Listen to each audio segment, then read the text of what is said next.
Hey hello guys, இன்றைக்கி நம்ம என்ன பார்க்க போகிறோன்னா ஸ்டூடெண்ட்ஸ் ஃபன்னி எக்ஸாம் ஆன்சர்ஸை பற்றி தான் பார்க்க போகிறோம். பார்க்கலாமா?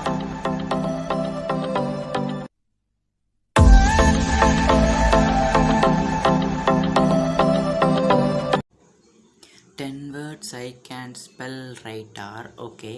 10 words I can spell right are October 7 2.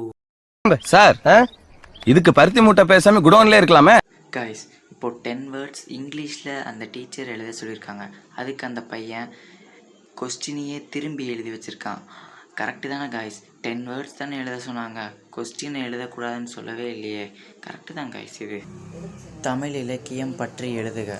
Tamil இலக்கியம் மிகவும் பெரிய புத்தகமாக இருப்பதாலும் விலை அதிகமாக இருப்பதாலும் அதை நான் வாங்கவில்லை. மேலும் தமிழ் இலக்கியம் பற்றி என் ஆசிரியர் நடத்தும் போது என் பாட்டி இறந்து விட்டதால் நான் அன்று வரவில்லை. அச்சிச்சோ, பாவம் கைஸ், அவங்க பாட்டி இறந்துட்டாங்களாம். 2 நிமிஷம் மௌன அஞ்சலி. 2000 years later.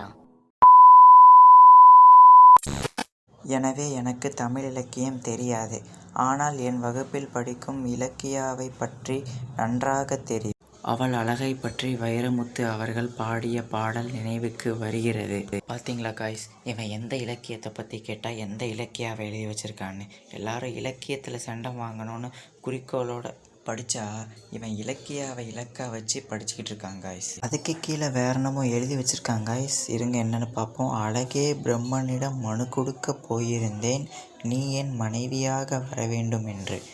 இப்பாடல் இக்கால இளைஞர்களின் உயிர் நாடியாக செயல்படுகிறது. இதெல்லாம் நம்புற மாதிரி அங்க இருக்குது. மேக்ஸா?